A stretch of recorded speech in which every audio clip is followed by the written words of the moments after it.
One. Saints and 49ers and Ravens. Oh my! Good afternoon and welcome to the podcast. I'm Nick Drago, and clearly I've lost my voice. Probably because I'm so busy screaming about all the exciting games, matchups, and whatever we have from this weekend. Joining me on the show today, just like baby Jesus, we have three wise men, well, really just three men. From GoLocalProv.com, Joe Calabro to talk about the New England Patriots. From Off the Bench, one of my new favorite podcasts, is Mr. Jorge Pajares, and of course is my good friend Scott Roberts. So stick with me and my squeaky voice because sports starts now.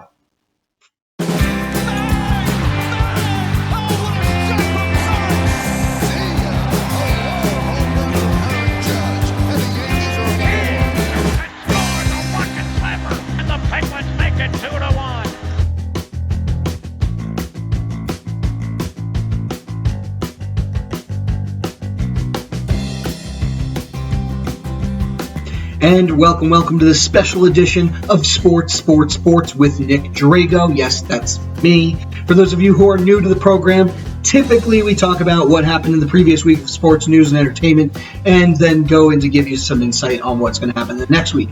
However, NFL playoffs have arrived. We've had over 200 amazing, well, not all 200, but a lot of amazing games this year, and I, for one, am really excited for what is to come. That being said, we have three guests on the show today who are all here to share their thoughts and knowledge on all these NFL teams that are left in the running and who they think is going to get out of wildcard weekend. So, without further ado, I'm going to introduce my first guest. He is from GoLocalProv.com. He's been on the show many times. He covers the New England Patriots. It's Joe Calabro. And welcome aboard, Joe. How are you doing today? Hey, Nick, good to be with you. Happy New Year. Happy New Year. 2020, yes. Could be an exciting one. Not for the Jets, though. No, definitely. I don't even know why I'm wearing this jersey today. I'm going to be perfectly honest with you. I'm wearing a Tiger t-shirt, so at least I got that going for me. Yeah, so you're kind of like rooting for the Bengals right now, sure. I don't think so. No, I know you're following those Patriots. So what do you think? Is this it? Well, do they win? Does Tom Brady ride off into the sunset with another victory? Yeah, no. I don't think that loss to Miami was very costly. They really needed the bye week this year, maybe more so than in any other year. I think, never say never, obviously, and you play the game for a reason. But I think going into it and starting to do some research on it, the Patriots' run defense has been terrible all year. They gave up 200-plus yards to the Baltimore. They gave up, however many to Cleveland earlier in the season, even though they kind of blew out Cleveland. But if it wasn't for that guy fumbling earlier in the game on that long run, it might have been a closer game. They gave up tons of yards to Miami. They gave up tons of yards to Buffalo, Kansas City. So that run defense has been porous. Obviously, Tennessee is carrying Derrick Henry, the running back who just won Rusher of the Year, whatever it was, the NFL award, and I think he's gonna destroy the Patriots defense. So on the face of it, it doesn't look too good for the Patriots. They really need that bye week. Offensively, they can't get anything going. Julian Edelman is all messed up. Excuse me, I'm getting over a cold. That's fine. Julian Edelman is all messed up. He's got shoulder problems. His catch radius is very small. He can barely lift his shoulder. Barely left his arm past his shoulder. He's struggled through the whole season. Now he has knee injuries. So he's all messed up. He really needed the bye week. A bunch of other guys needed it, including Tom Brady, and they didn't get it. And it's going down. People are talking about it as one of the worst home losses in Patriots' recent history, just given the circumstances. At least regular season. Obviously, they've had some bad playoff losses going back to Baltimore and whatever those games. But at least those were playoffs, and those Baltimore teams are pretty good. This is being classified as maybe the worst Patriots home regular season loss in recent history. So it was a costly loss. Like I've been saying, they needed that bye week and they didn't get it, and now here we are. And they're classifying it as revenge tour and all this other stuff, and the hype videos already started. And I'm as big as anybody at the hype videos, as you know. I love sharing them. I like watching them because it gets me pumped up myself. So I'm all for the hype videos. But if we're being realistic about it, I'm not sure what exactly we're getting hyped up for. I mean, the thing about the Titans is if there's any team I can see the Patriots beating, it's them. Right? The Titans have never won at Gillette Stadium. Tannehill has played many games against Tom Brady and the Patriots and knows quite a bit about them. I will say the Titans did beat the Patriots last year. It was in Tennessee. So they destroyed the Patriots last year in Tennessee. That's true. So, and Mike Vrabel, obviously the coach of the Titans, obviously former Patriot, he was asked this week about playing the Patriots and the nostalgia that comes with going back to Gillette Stadium because he hasn't really been back since he left the team in 2008. It didn't really end too well. Right. He had a big dispute with Kraft and the NFL, and he was mad about Kraft building up around Gillette Stadium and kind of not, something with the money, the finances of it. So he got into a big dispute with the Patriots at the end, and it didn't end well. And he was asked about you're breaking up. He said the Patriot way is that. Sorry, go ahead. You were breaking up a bit. You're good now. All right. So anyway, Vrabel was asked about the nostalgia of the Patriot way and what that means to him, and he said, "Isn't that the place where the movie theater is? Because there's a movie theater at Gillette Stadium." He's already in rare form. That's the only thing that makes me nervous is that the Titans are already starting to not trash talk, but take some shots, and that usually doesn't end well when you play the Patriots. Although this is not the same Patriots team, but so it's already been starting. I'm excited because there's a lot of storylines for the game. Obviously, Vrabel. There's numerous former Patriots on the team, on the Tennessee Titans. Yep. Your video is frozen, but I'll keep going. Deion Lewis, Logan Ryan, Malcolm Butler is on injured reserve. Else he will be playing, which would have been one of the juiciest storylines. But it should be an interesting game. I mean, it should be interesting atmosphere. And I know we're going to get to the big storyline in a second. I'm hoping your video pops back up, but you still don't see me at the moment. No, I see you. You're just frozen. Oh, okay. I mean, everything on my end is fine, so no worries. Maybe it's my Wi-Fi. Anyway. You were talking about the storylines. Yep. Okay. So it should be interesting. Should be interesting atmosphere. Should be an interesting night. I think the biggest storyline of the game, to me, and pretty much to everybody, especially if they lose. Obviously, they win. They get at least one more game, and the kind of season moves on. But if they lose, I think the storyline is that it could be Tom Brady's last game, either last game with the Patriots or last game of his career. That I'm not sure about. It's been hard to decipher that, but it's gonna be. I think it's gonna be one of the two. If you look at history, if you look at the season and his contract, he sold his Boston mansion. He dropped out of his best buddies role as co-chair, which is a charity organization in Boston or in the Boston area that he's been part of for 16 years. Plus, he stepped down as co-chair earlier late last month, I think. I forgot when it was announced. But so all his trainer sold his Boston home. His contract voids after the league year. When it was funny, everyone renegotiated. When he renegotiated his contract, everyone was reporting it as a 2-year deal. But when you looked at the finances of it and you actually looked at the details, it wasn't a 2-year deal. It was a 1-year deal with the second year voiding. And he doesn't want the Patriots to franchise tag him. He has that stipulated in his contract or transition tag him. So basically, the Patriots would have to sign him to a brand new contract to bring him back. And with his numbers this year, I'm hard to believe that Belichick would do that. I think they're going to try to turn the reins over to Jarrett Stidham or sign somebody, a free agent, to bring in maybe like a Marcus Mariota to bring in. Mariota's a free agent, and he's going to take a low-ball contract from somebody because he has to rebuild himself after being benched this year for Ryan Tannehill. So I think that's the biggest storyline of the game. Mm-hmm. I think it's going to be fascinating atmosphere, especially if they lose. And Brady's press conference after the game might be the most fascinating thing in the entire season. Yeah. So that's what I'm looking forward to. Do you think? I mean, you've been very vocal about this the last few years. That Belichick, at one point in time, almost wanted Brady gone so that they could start over, either somebody younger or whatever it is. Where do you think Belichick's head is in all of this? I think he's still in the same place. Look, Brady's numbers this year, statistically, he's one of the worst quarterbacks in the league.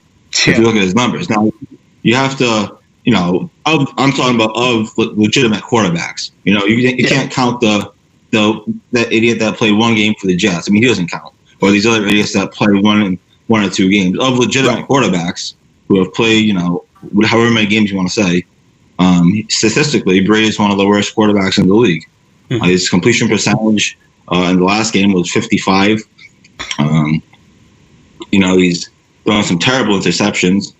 And so their offense has not been able to move the ball or do anything. So they don't have a run game either. Their run game has struggled, and now it's a little bit better.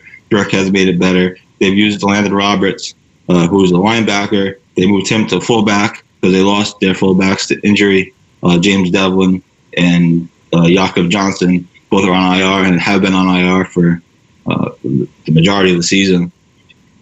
So their offense has struggled. Brady's numbers are down, and I just think going forward, it's hard to see the Patriots bringing him back now, unless Brady really takes like a low ball contract and really, just says, you know what, I don't really want to move, but it doesn't feel like that is the case. Like I said, his contract was announced. The next day, his Brookline mansion was on the market.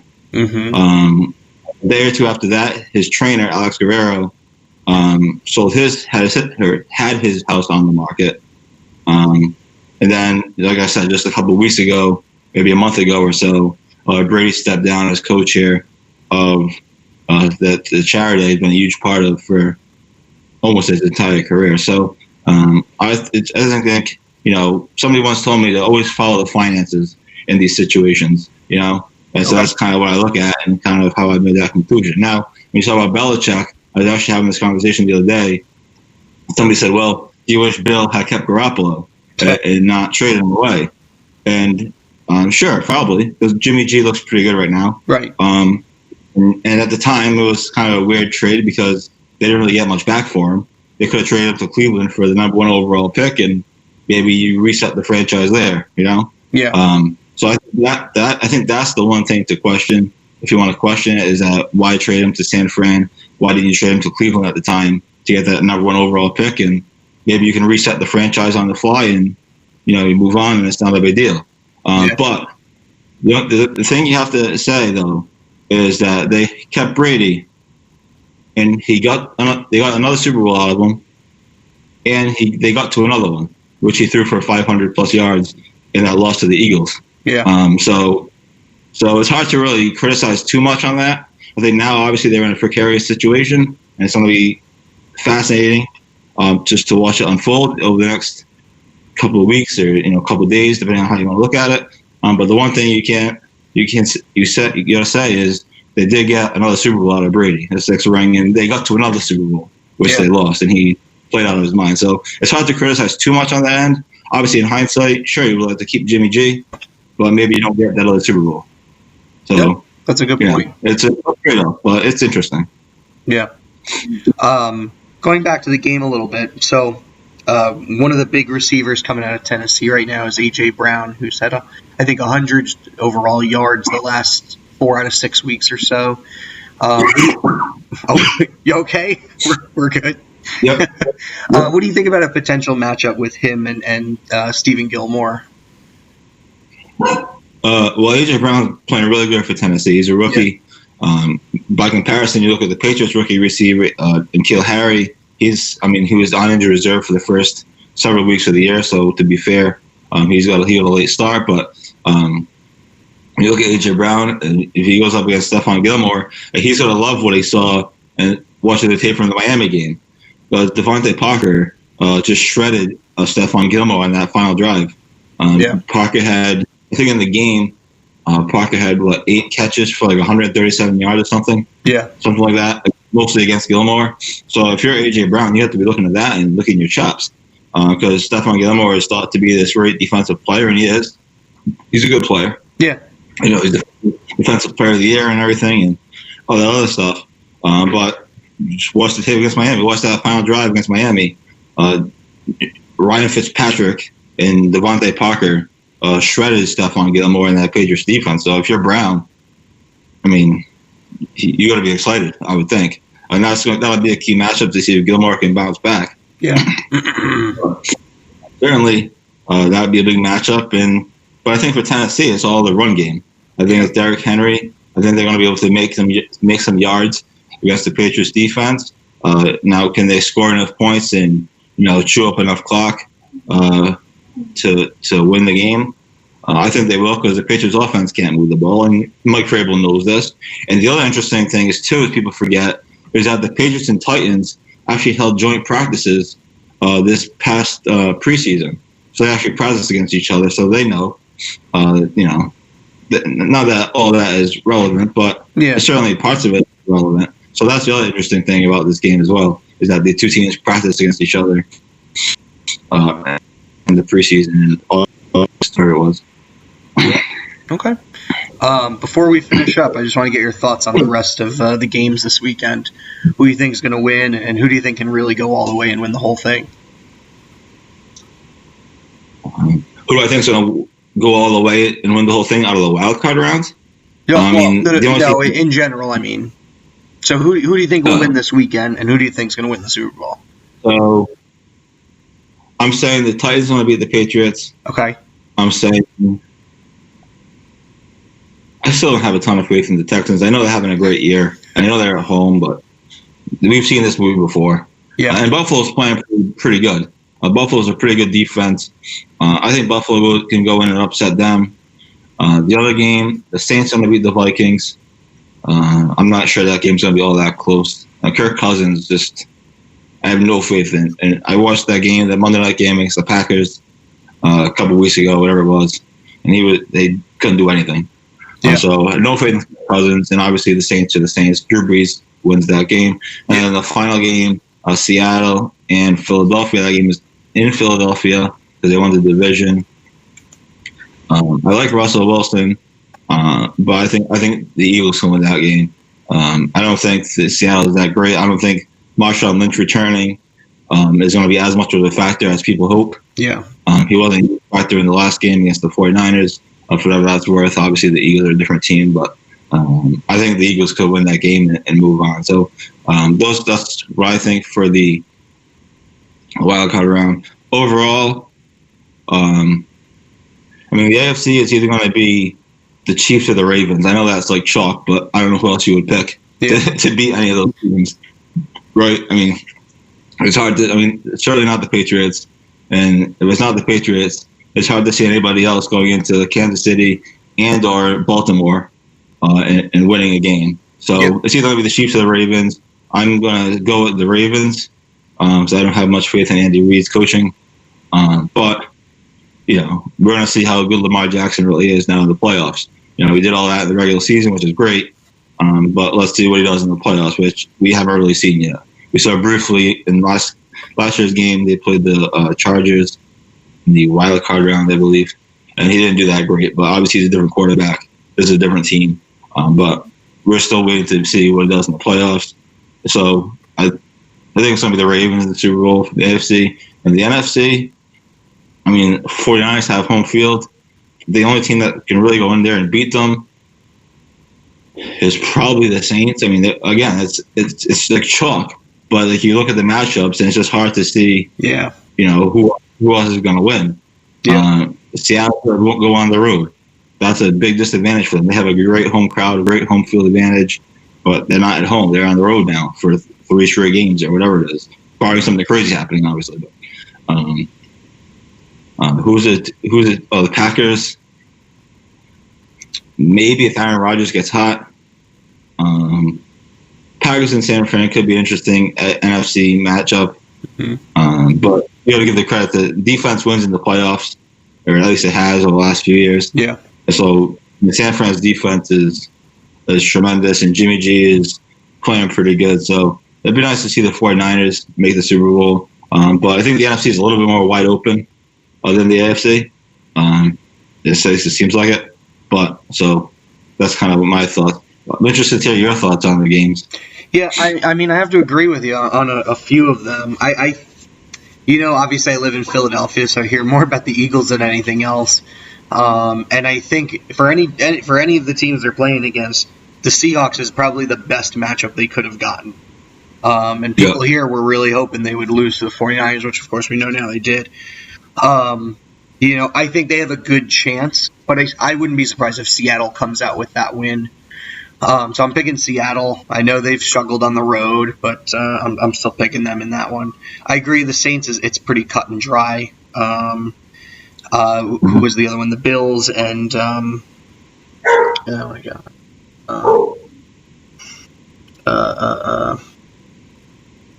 the Texans.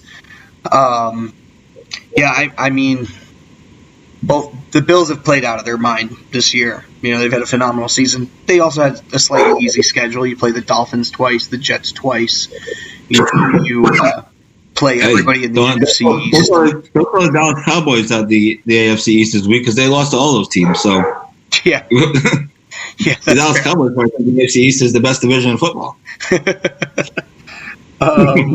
Yes, I don't know. I think I'd go with Tennessee on that one. Not Tennessee. I'm sorry, the Texans on that one. Just for their defense has been really good, and Buffalo to me, they're a young team. They've really only been to the playoffs once in the last 25 years. They don't have the experience, so I'd go with Texas, and then Patriots Titans.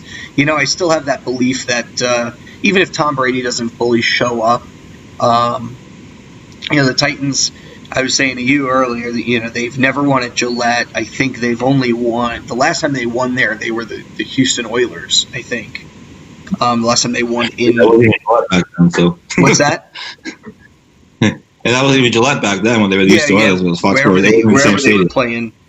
So I'm going with the Patriots in that one. None of those teams, though, do I see getting very far, except for maybe the Saints. I have to agree with you, Ravens 49ers, both teams make a lot of sense based on the matchups. I wouldn't be surprised if the Saints push their way up there too. But everybody else just seems to be on a much lower level of play compared to those two teams. Yeah, like I said, I think the NFC is more wide open than the AFC. I think the AFC, is going to be pretty much chalk. It feels like. Again, barring some crazy injury or something stupid happening, which you never know. But it just doesn't seem like that's going to be the case. The NFC, that's why I had trouble picking NFC teams because the NFC is a bunch of different things could happen. Aaron Rodgers could win. Drew Brees could get hot, although Drew Brees outdoors is a different quarterback. The 49ers could crap their pants. They're a young team. They've never really been in this situation in a while. Jimmy G's first playoff games. All kinds of storylines. So there's a bunch of different storylines, and I'm sure we'll chat later on as the playoffs go on, perhaps.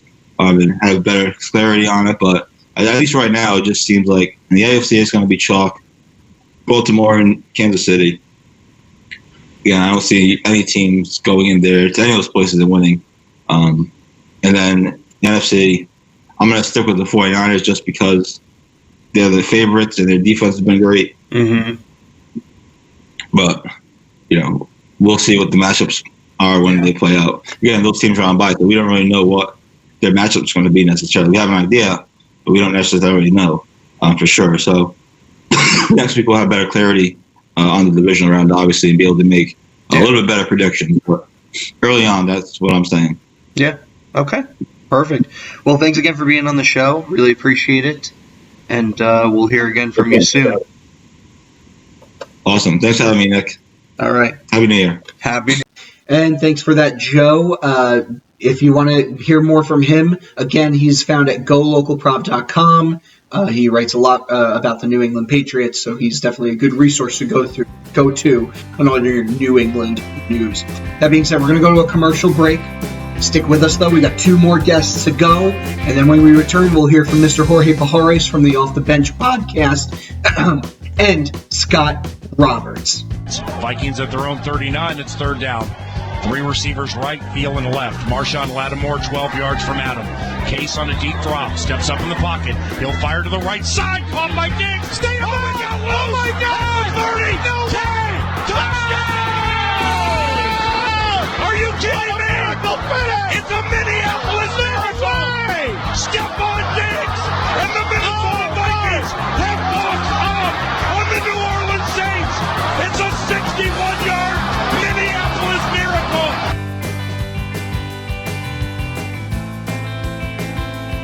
Hello, friends. I'm Nick Drago. Yes, you know me from Sports with Nick Drago. But did you know I had another podcast? It's true.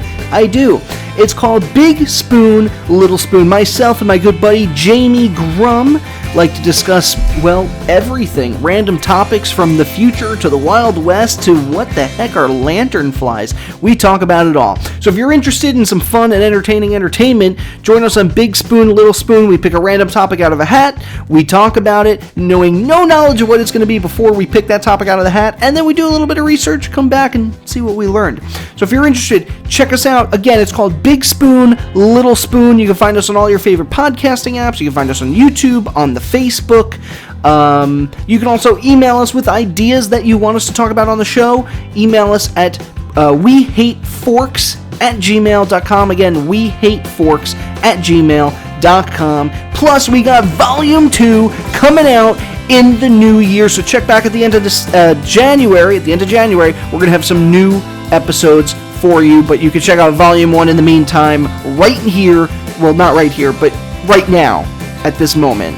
Just not after you finish this podcast, then go listen to that one. All right, thanks, friends. Hope you enjoy the rest of this show, but there's another good one out there, too. All right, I'm done now.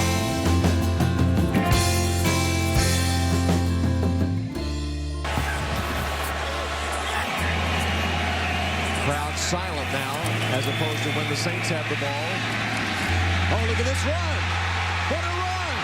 Marshawn Lynch still on his feet. Has blockers now. He's dancing his way for the touchdown. Now, my next guest on the show is a good friend of mine, Mr. Jorge Pajares. He and I started together at the University of Hartford, where we were partners in crime on our own sports talk shows, and it was a lot of fun. He is coming to us now. He started his own podcast called Off the Bench. They're kind of just getting relaunched this year, so stay tuned. I'll have more news for you guys on that one if you're interested in more from him. But without further ado, here he is, Mr. Jorge Pajares.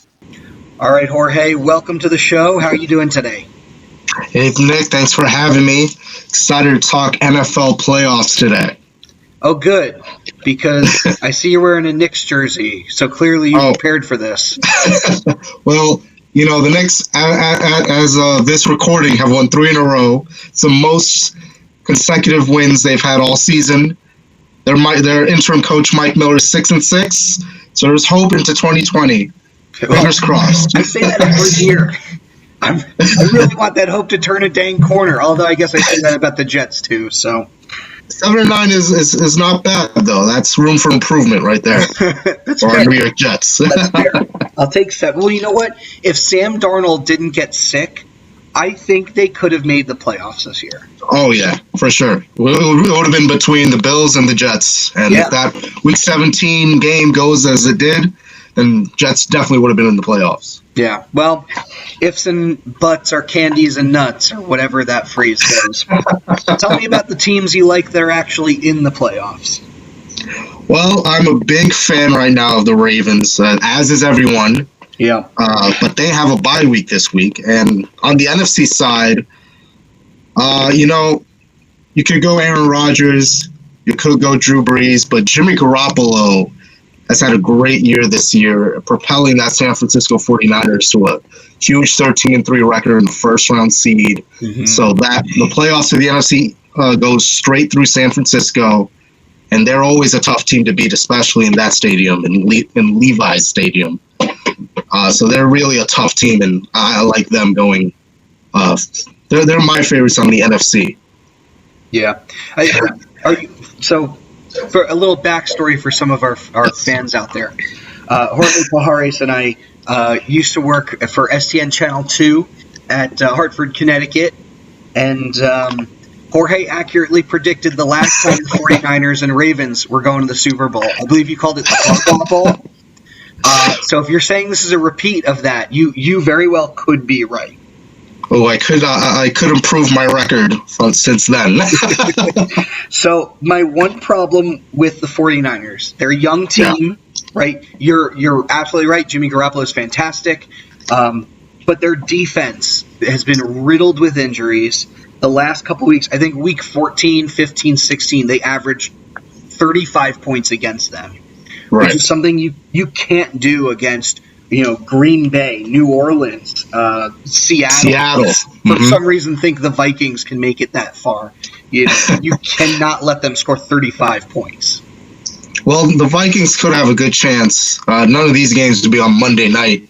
So, Kirk Cousins is sleeping well at night, knowing that the playoffs aren't on Monday Night Football on ESPN. Do you know that the Vikings they've only won 2 road playoff games since 1988? They're 2-11 in the last 30 years. Wow. That does not bode well for them going into this wild card weekend, going into New Orleans in Mercedes-Benz, and just that would be tough for them. Yeah. I don't think the Vikings get out of New Orleans, to be quite frank with you. And Drew Brees has a huge chip on his shoulder, especially against the referees after last season. And the whole pass interference. Yeah. Yeah, I really like what New Orleans has put together right now. The scariest thing I've noticed with them is Michael Thomas has been getting the ball significantly more than all the other receivers on that team. And Drew Brees typically likes to spread the ball around.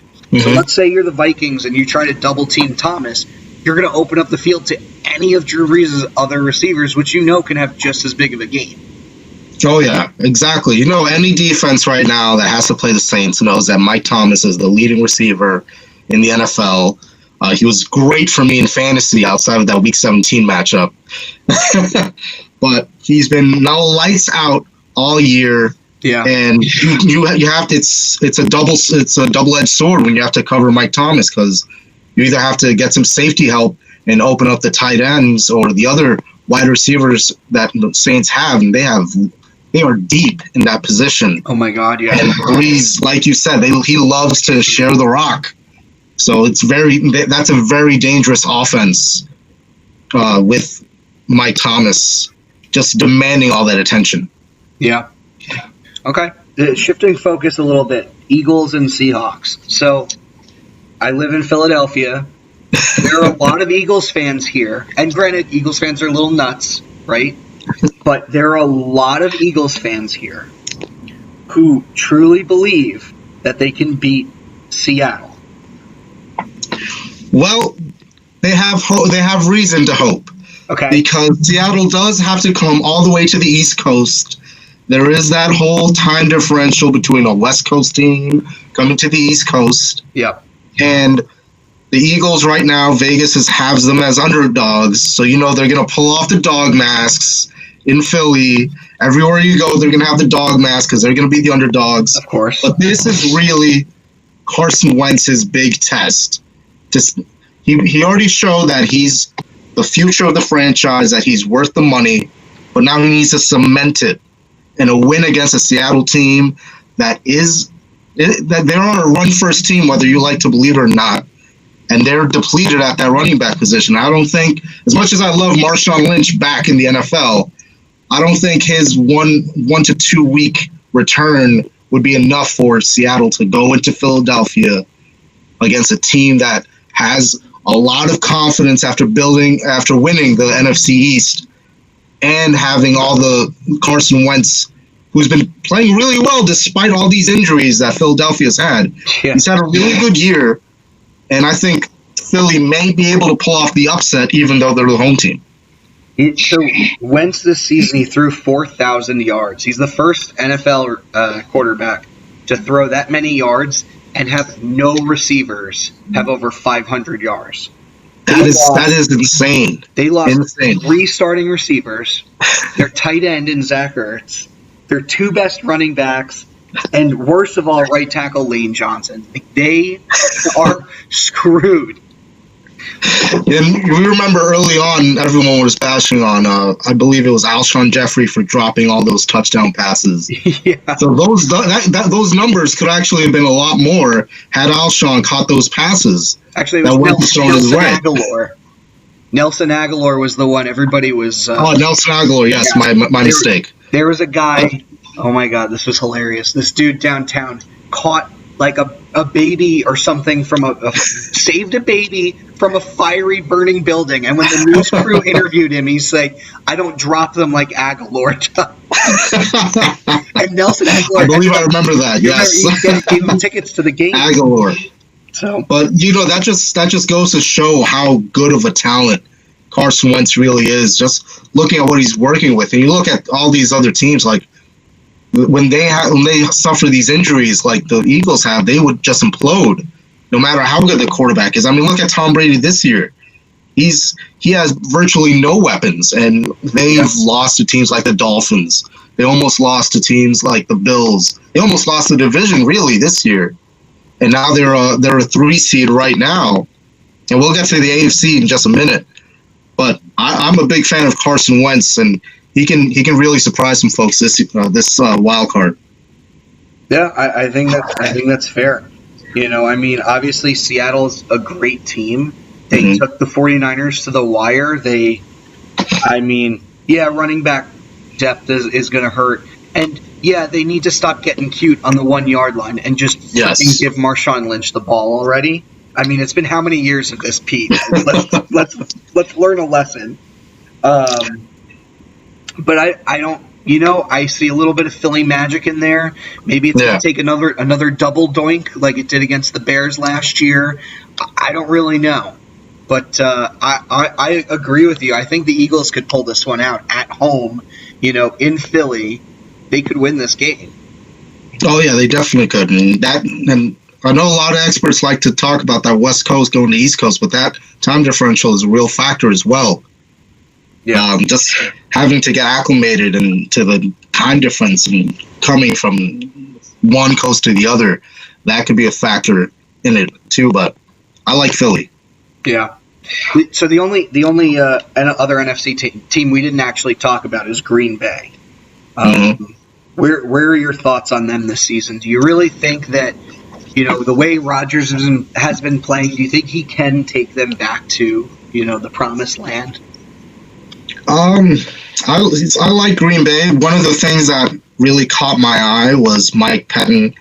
I believe was the defensive coordinator. He really changed that up, because a big issue with Green Bay for years has been that their defense is either lacks talent or just not good, plain and simple, and that would cost Green Bay some of the games, leading to some of the Hail Marys we so famously see Aaron Rodgers throw. But I think their defense has stepped up, and they're playing really well. I like the addition of Aaron Jones running the ball. He has played a phenomenal season. I like that addition, and he was really forgotten about under Mike McCarthy last year. He really wasn't used. And now you see Aaron Rodgers has a running game. He's got a defense that's adequate enough to make a stop or two when needed. And I can see a lot of people going for Green Bay to make it back to the promised land. But depending on who they draw from this wild card, if my prediction is correct with Saints and Eagles going, that's going to be a tough matchup for Green Bay. They only beat 3 teams this year that ended up with a winning record. Twice against the Vikings, and once against the Chiefs without Pat Mahomes. And that's pretty telling. But I agree with you on Aaron Jones. The guy had 49 receptions this year. That's the most by a Green Bay running back in 16 years. He's leading the offense, not Aaron Rodgers. Oh, yeah, for sure. And I'm so glad that, my biggest gripe, especially when Peyton Manning was still playing, is that he never really had a running game to balance his passing attack with. So a lot of defense knew, all right, just drop in the zone, make sure you cover someone, and if Aaron Rodgers does his thing, then Aaron Rodgers does his thing. But when you implement the run, and Aaron Jones just how you have to look at Mike McCarthy like, dude, how do you bench not play this guy as much as he's being played this year? And credit the first year head coach at Green Bay. He found a talent in Aaron Jones and is using him like a madman. And I like the complementary play that Green Bay has. Yeah, I agree. All right, let's shift over to the AFC here. Obviously, you said Ravens. You really like the Ravens.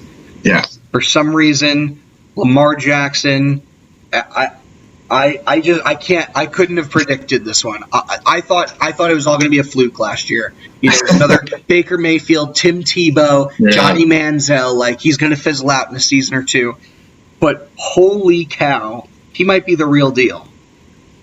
Yeah, and early on in the first mock drafts last year's draft, they had some people had the Jets at number 6 picking him. Some people had him going later on, but for him to be the last pick in the first round,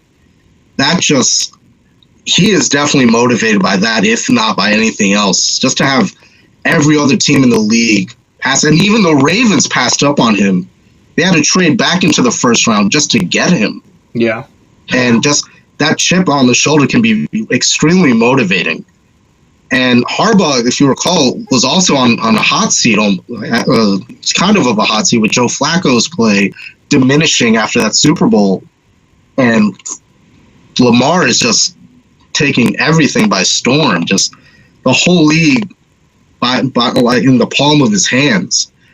And what can't you do in Baltimore? You can run, you can pass. The option is deadly. The option that was so deadly with Kaepernick and Tebow that people assumed was going to be the future. This is the future now. Lamar Jackson is the past, present, and future. And I really like this team in the playoffs. But in the wild card, another team I really like, who has a quarterback that we were familiar with in previous years.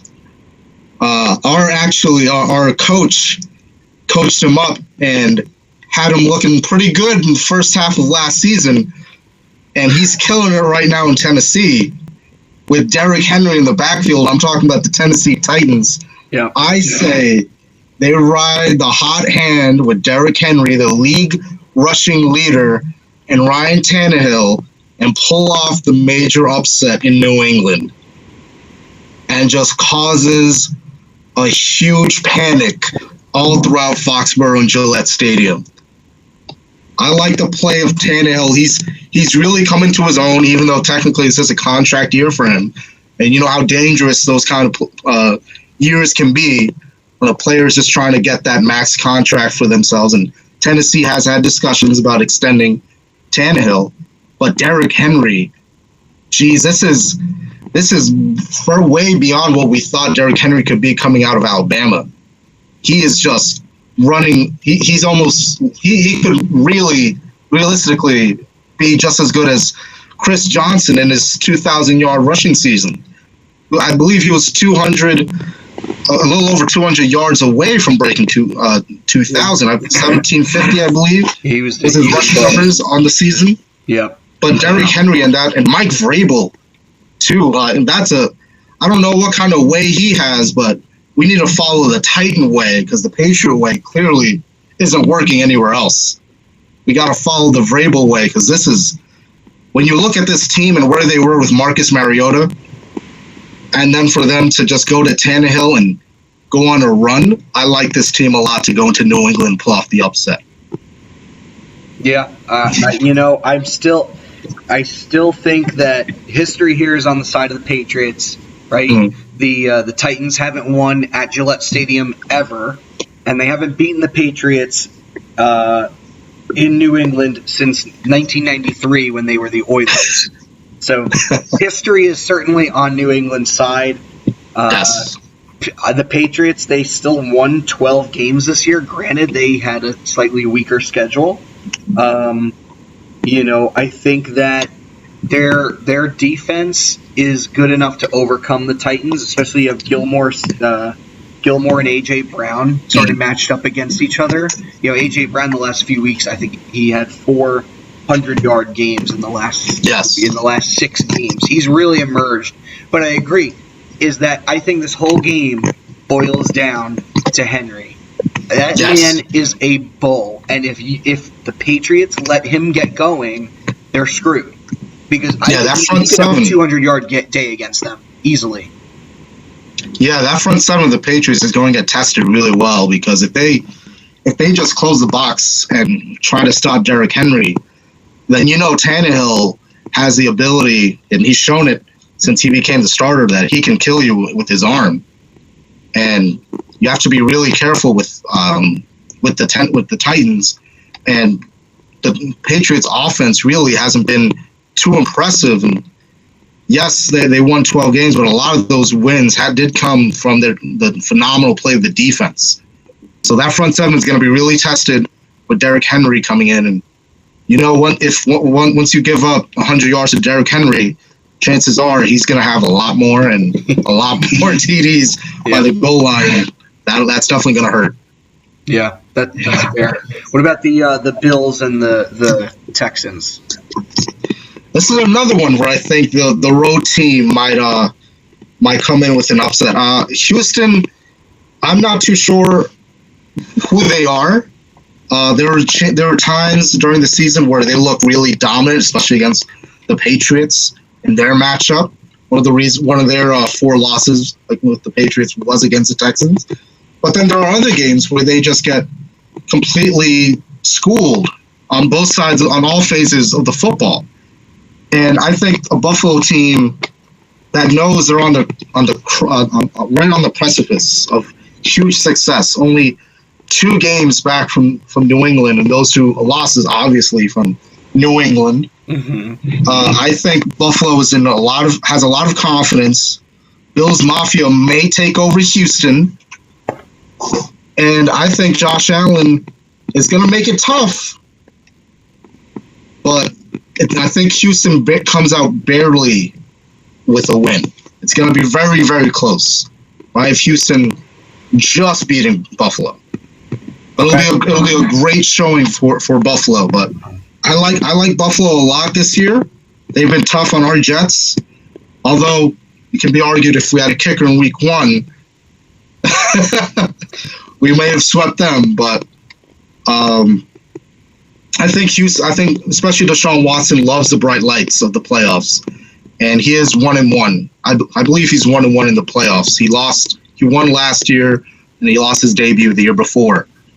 But I think they get the win on Buffalo, and Buffalo will take this as a huge step forward. They made the playoffs with Josh Allen, and they'll just see what else is missing. But still, they watch for an upset. Okay. I'm Houston, but watch for an upset. Yeah. I could see that game going either way, to be honest with you. They're both. I think they're evenly matched teams. Houston's, strong on defense, obviously. The Bills seem to be strong on offense. I don't really like talking about the Bills being strong on anything. So, I agree with you. I think Houston could really win that game.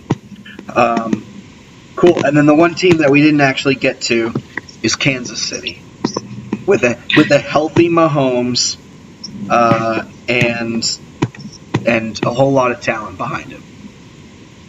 Yeah, I like the Chiefs winning that divisional round, on whether it's the Titans or the Bills, or Houston. Excuse me.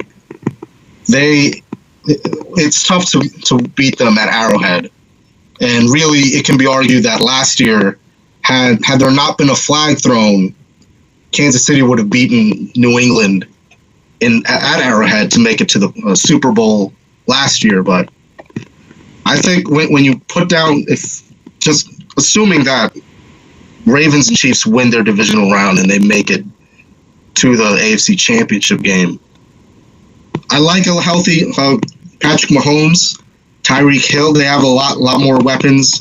Obviously, Kelsey, the tight end, is a huge talent, and he's been great for Patrick Mahomes.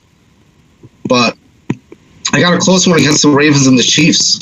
I think the Ravens having the home field advantage is really what draws me to picking them over the Chiefs. Yeah.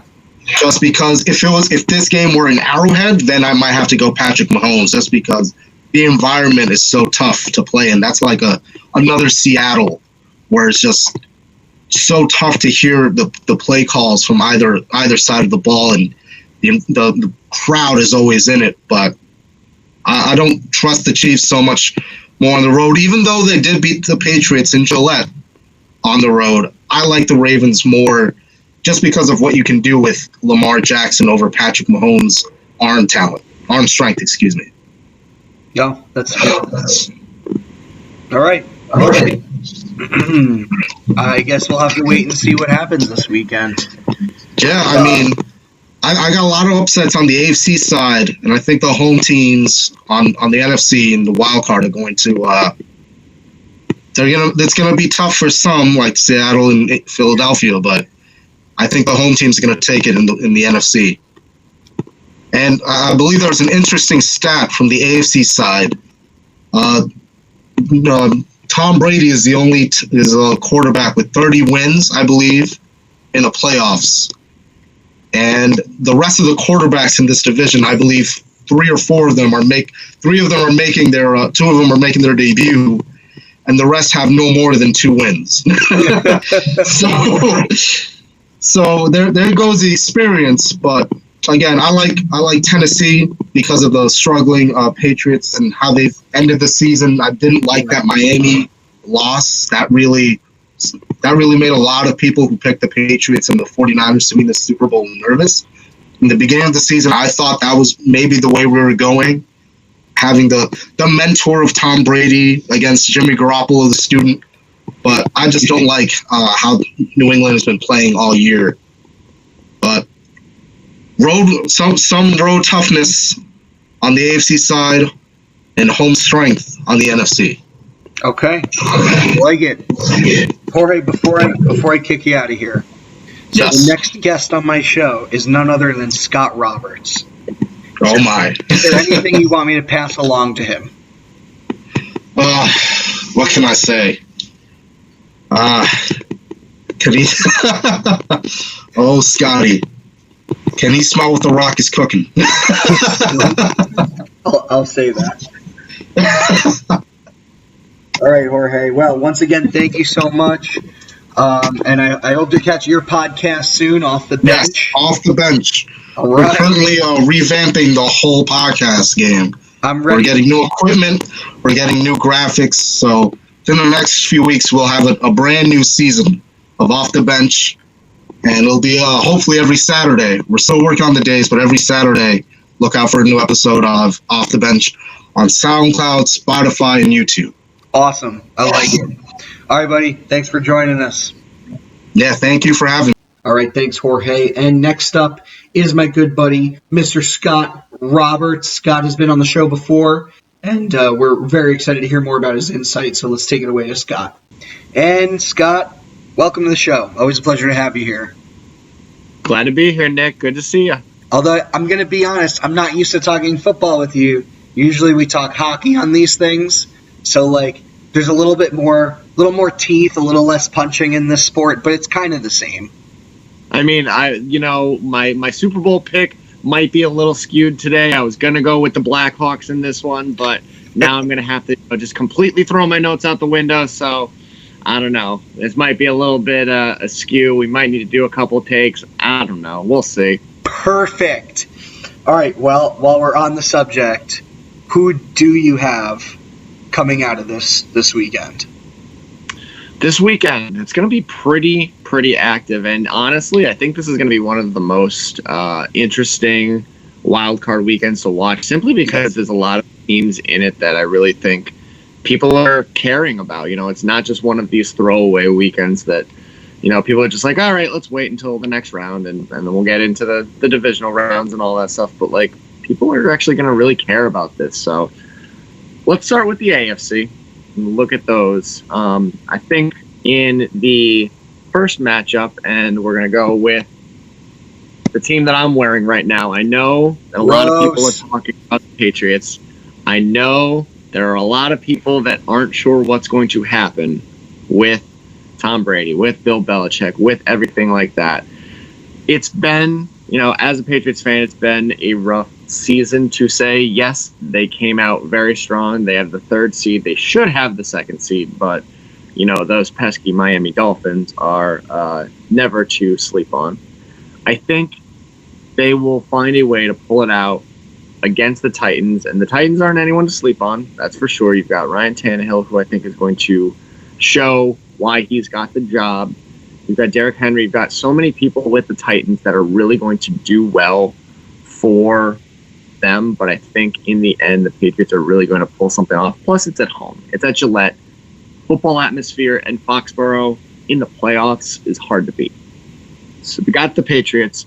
They will likely go on to face the Chiefs. Cool. That'll be another matchup that I think won't be something to sleep on either. Let's go to the other one, Bills and Texans. This is going to be a harder one. I think this is going to be a difficult matchup to predict. I don't know what the experts are saying, but honestly, if I was one of them, I would be hard-pressed to find a winner in this one. You've got the Buffalo Bills, who I don't think anyone would have expected to make the playoffs this year. They're performing very, very well. And you've got the Houston Texans, and I don't feel like a lot of people have been talking about the Texans, but one of the big factors that I think will play into this game is J.J. Watt. He's been out all season. J.J. Watt, unfortunately, has been so injury-prone lately, and it sucks because that could have been such a good asset for the Texans, and they probably would have been a little higher seeded than 4th. But I think having J.J. Watt on the defensive line for the Texans is really going to play a factor. The Buffalo offensive line is really going to have to step up to try and block J.J. to make sure he's not getting in the backfield, he's not hitting Josh Allen, and he's not roughing him up. That being said, you focus on J.J. Watt, you leave the rest of the line open, and that means that there are going to be some holes in some sort of Swiss cheese offensive line. With that, I think it's going to be the Texans pulling this one off. I think the Bills are going to put up a good fight, but I think the Texans move on. They'll have a tough matchup against the Ravens. Switch over, NFC. This one's going to be a little bit easier in my opinion.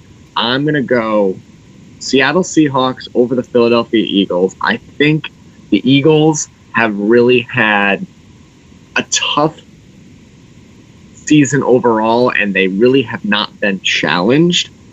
The Seahawks are way too low as a 5th seed in the NFC playoff picture. I don't think that reflects it whatsoever, and I really think that is going to be a huge chip on their shoulder, and they're going to show why they should be a lot higher than where they're at. Then you've got Saints and Vikings. I don't think there's any question about this.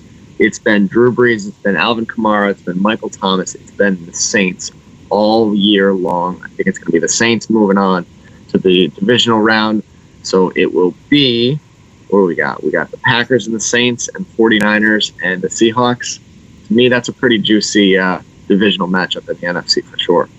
Yeah, I would love to see. So I'm in Philadelphia, right? A lot of Eagles fans here are very confident. Unfortunately, I think it's going to be a very cold day in Philadelphia that day. And Scott here is, for those of you who can't see me, I'm now wearing Scott's jacket, which he left in our apartment. Oh, this is actually really warm and cozy. I told you. No wonder you want this back so bad. It was, and I'm so mad because I literally told Nick when I went to visit him recently, hey, I'm going to forget something. I know I'm going to forget something, and I'm on the plane, and he shoots me a message and says, well, you were right, you forgot something. Hanging on the back darn chair, and I'm like, are you kidding me? Like, as soon as I saw it, I was like, Scott's. That's Scott's. Sorry. Okay. All joking aside, you know what? I agree for the most part. I think the Patriots are going to squeak this one out. I think that, Titans have never won at Gillette Stadium. They haven't beaten the Patriots in New England since they were the Oilers back in '93. Brady, he's having the lowest. This is his lowest QBR year ever. Although they've only been collecting that stat since '06, but it doesn't matter. This whole team's being carried by their defense, and I could see their defense pulling out big time against the Titans. Same thing with the Texans. J.J. Watt is absolutely huge, and New Orleans can destroy Minnesota. To me, that's not even a question. Minnesota had a great season, but it's going to come to an end here. The Seahawks-Eagles, it's the only game where I'm kind of torn because this is the best matchup the Eagles could have been given, is Seattle. They almost beat them here at home a few weeks ago. Now you got the chart, the playoffs. It means more. At the time when the Eagles played them, they were kind of in this point in their season where it was like, we're probably not making the playoffs, probably not catching the Cowboys, and yet somehow they managed to do those two things. But for the Plus, most you've got part, is who are usually destined to somehow choke. So there's that. Who's destined to choke? I didn't hear you. The Cowboys. I said usually you can always count on the Cowboys falling late in the season. Yeah, absolutely. Well, now they're going to totally clean house, although they haven't said it yet. I don't know. I'm very, very confused about that whole thing because we all thought that they're done. They're going to clean house. Garrett's gone. The staff is gone. But I don't know. And if they don't, man, I don't know what's going on in Dallas. Whatever they're drinking down there. It's just Jerry Jones. He needs to give up control of this team. So, and it comes soon, I think. It's got to come soon, I feel like. Yeah. Yeah, especially you keep Garrett around another season like this. I mean, that team has, I hate to say it, but the Cowboys have so much talent, and for them to go nowhere with it, to lose games the way they've been losing, another coach wouldn't have done that. I'm sorry. When you've got somebody when you got people like Dak, like Zeke, Gap, Cooper, you've got so many people. Witten, and even Witten coming back, proving that he wanted to stay in the game. Witten could be so much better than where he is at right now. And I don't think it's showing. He's got so much potential. Yeah. But it's showing. And there's something, that's when you have to really take a self-reflection, look in the mirror and say, what the hell's going on? Yeah. All right. So Scott, who do you think is going to emerge the top teams for each conference here? All right. So we're going to go into the conference championships. We're going to pick the two teams for that one. Lay it on me. So first matchup, we'll have Ravens, and I believe I said Texans, right? Yeah. I don't think there's any question about this one. I know what I said before about, J.J. Watt, Deshaun Watson, DeAndre Hopkins, all of that. I have not seen a team perform so well like the Baltimore Ravens in so long, and it's all thanks to Lamar Jackson. I think that is such a huge, huge advantage for the Ravens. He can do it by himself, but he's got the outlets where he can go to whenever he needs to. And I mean, this guy's so young. It's so refreshing to see him really performing so well. So I think this is a big win for the Ravens to move on to the conference championship. As for the other game, look, my heart definitely wants to say the Patriots. My gut feels like it's probably not going to happen. And I think the Chiefs are going to get revenge for last year's AFC Championship game. I think a lot of things come into play here. So Chiefs got home field advantage. The weather, like you said, with the Philly-Seattle game, is really going to play into this game. If it's bitterly cold like it was for last year's AFC Championship game, I think that definitely plays a factor in all of this. Mm-hmm. But I think had last year that you don't have this year, Patriots, is your receiving core. And more specifically, you don't have Rob Gronkowski. Gronk really he may not have had, the most catches during that game or whatever, but definitely played and had a crucial role for the Patriots and their offense. And I don't know if I can see the Patriots pulling it off again this year. I really, really want to say yes, but I don't think they get past the Chiefs. I wouldn't be surprised if they do, but I'm also not surprised if they don't. So I'm very torn one way or another, but if I'm going to put it down, set in stone right here on the Sports podcast, I think it's going to be Ravens-Chiefs. Yeah, I think that's a pretty solid matchup. And, that's going to be a really fun game to watch. Mahomes versus Jackson. You were saying how much Jackson means to that team. In the first 8 games of the season, the Ravens averaged 30 points in the first half. Averaged 30 points. Unbelievable. During the second half of the season, they averaged 36 points in the first half. That's how good that team is. And just how many points are coming from Jackson, whether it's he's passing or he's running for those touchdowns, for those points or whatever. He's contributing some way to that. Yeah, of course, you've got Ingram, you've got, your running core, all of that, but like, he's putting up a lot of those numbers. He's putting up a lot of those points. Yeah. Well, Mark Ingram's, he did have a calf strain 2 weeks ago. I mean, he should be able to play, but I don't think he's going to play at the same level capacity that he should be. If they go deep, you might not see him playing at his full level until you're, basically at the Super Bowl. The bye helps super, super tremendously for that team, and Ingram too. The bye week gives them a chance to rest him up and really assess him before putting him out on the field. Yeah. Plus, you have my ultimate X factor, I think, for the Ravens is Justin Tucker, who has a 90% career conversion rate. He made 24, I think, out of 25 field goals this year, which is crazy good. Especially in today, and I say today's day and age, of the kickers where, your extra point isn't guaranteed anymore. You saw so many more kickers missing those extra points, but you also saw a lot of the missed field goals too. You saw, I can't remember a season where I saw more blocked kicks. And I don't know if I that's just me and maybe not paying as much attention, but, either blocked field goals, blocked punts, whatever. There was a lot of blocking this year. It was very interesting to see how much defenses were changing to that. So I definitely agree with that. Justin Tucker is very, very ice cold when it comes to, he's got ice in his veins, as the youngins like to say. When it comes to crucial kicks like that. So that'll be important. For sure. What about from the NFC? Who do you like from the NFC?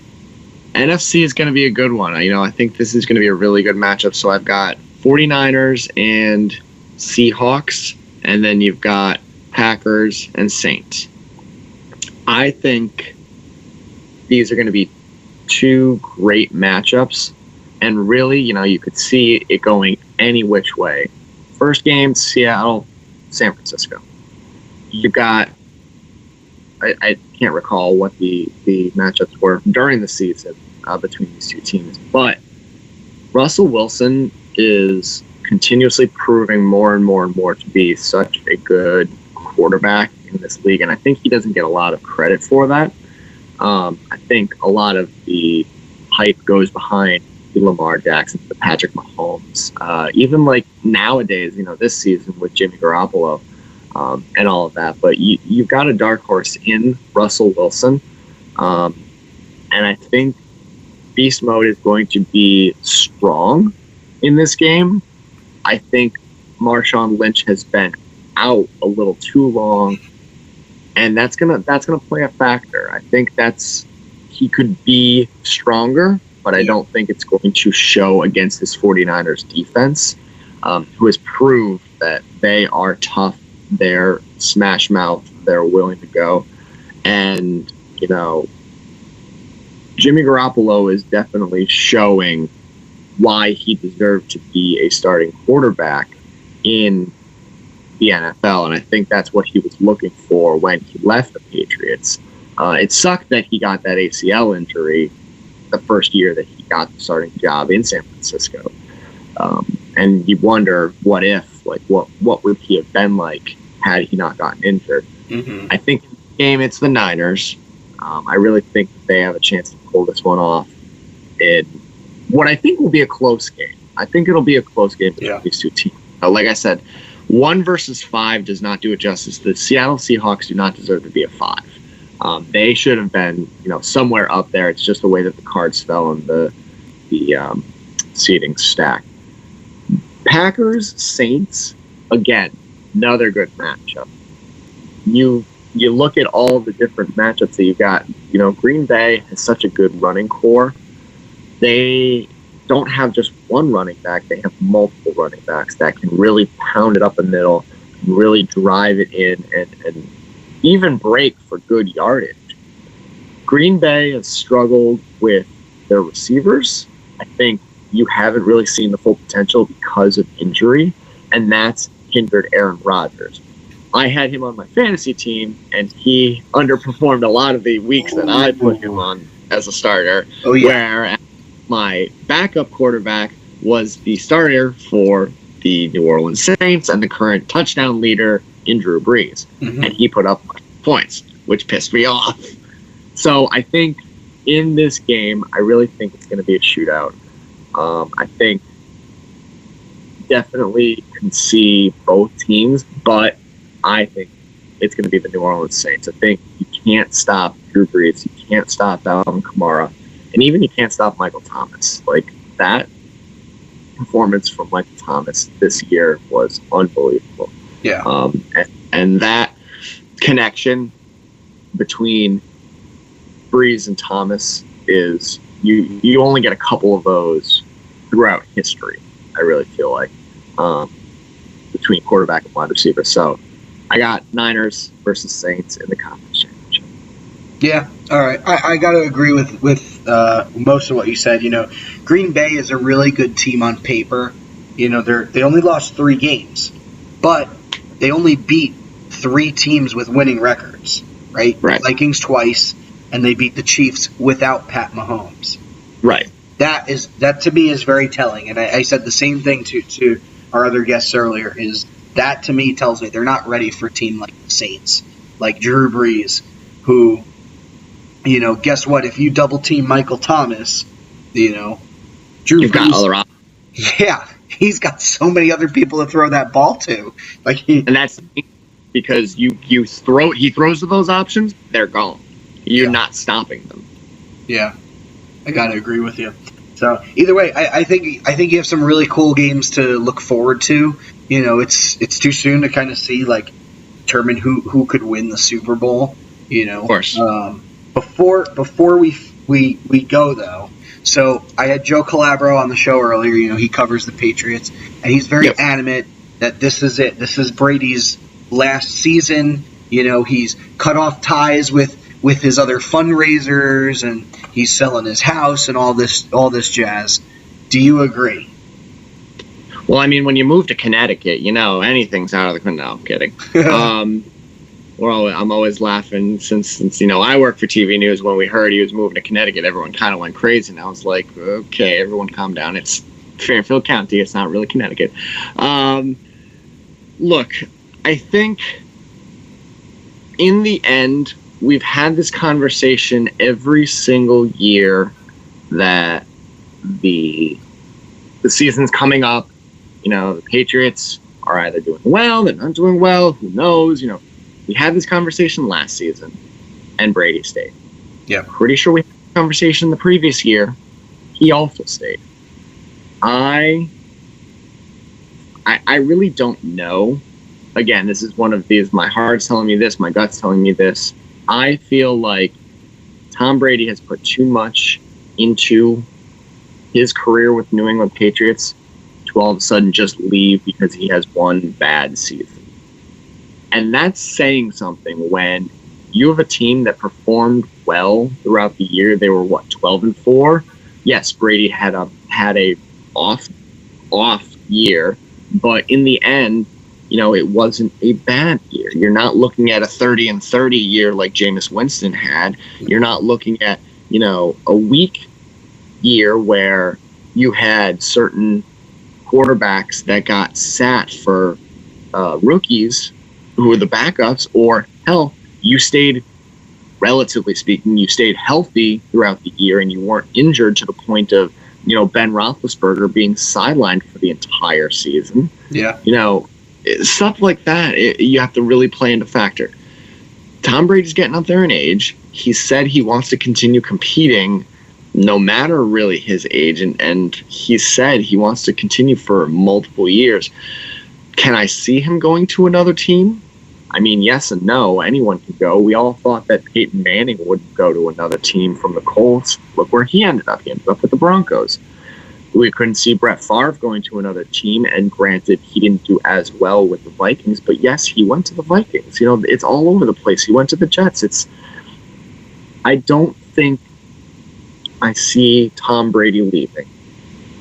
I think in a crazy, imperfect, wild playoff situation, if the Patriots pull one more miracle out of their you-know-what and somehow make it to the Super Bowl and somehow win the Super Bowl, I think that would be the time where Tom Brady can say, thank you, I'm done.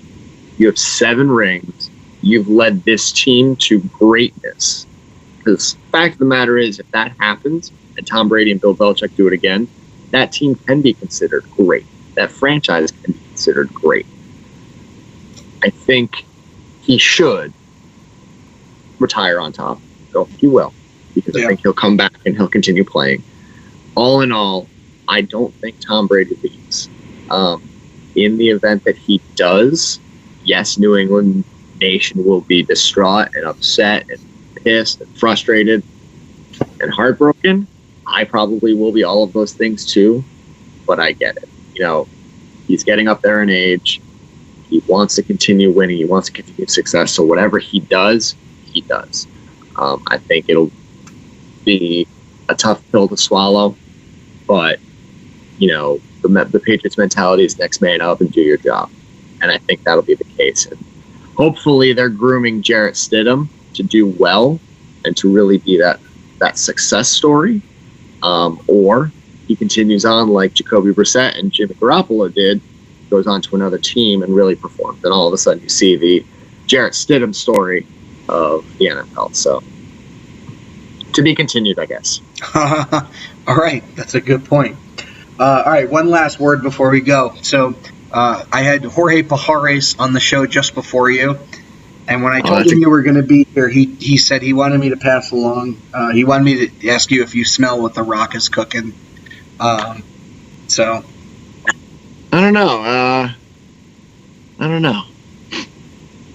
No, we don't smell anything. We got the eyebrow. Perfect. All right. Well, I'm not that whole thing because I just can't do that. The thing that he does with the tongue and the no chance. Yeah, no. Better job with the eyebrow part for sure. I'm gonna leave that to Dwayne Johnson. All right, Scott. Well, thanks again for joining us. Always a pleasure, and maybe we'll see you again real soon. Thanks, Nick. Good to see you. And there you have it, ladies and gentlemen. We've heard from our 3 wise men. We've heard all about these teams, who they think's going to win, who's going to make it to the top. And I cannot wait to find out. For my picks this weekend, I'm going with the Patriots. I'm going with the Saints. Going with the Texans. And, of course, I got to leave you in suspense here a little bit. I got to go with the Philadelphia Eagles. That's right. I know. Am I being biased? No. I think they can really pull this one out. Don't count Philly down just yet. With that, as you can clearly hear from my voice, I am not suited to be doing this right now. I'm going to go take a light nap, maybe have a lozenge. A lozenge. It's fine. Don't worry, I'm being fancy. Thank you again for joining me. You can find me on all your favorite podcasting apps, Twitter, and you can find me on Twitter, SoundCloud, YouTube, and the Facebook. Just type in Sports with Nick Drago. Special thanks to Johanna Drago. She's the content designer, logo designer, and set designer of this podcast. And wouldn't be here without her. And, of course, the song you hear for this show is a song called Golden Sunrise by Josh Woodward. A link to his website can be found in the show notes. Remember to like, comment, share, Twitter at me, tweet, and all the fun things you do. If you want to hear more from our friends on the podcast, you can find Joe Calabro at golocalprop.com. You can find Jorge Pajares. He's from the On the Bench podcast. Remember, they're launching their new season soon. And, of course, my good friend Scott Roberts. You can find him producing Fox News up in Connecticut. So stick with us for another week of sports fun. I'll see you all next week. Hopefully my voice is back by then. Thanks, everybody. Oh, I can still do that. Perfect.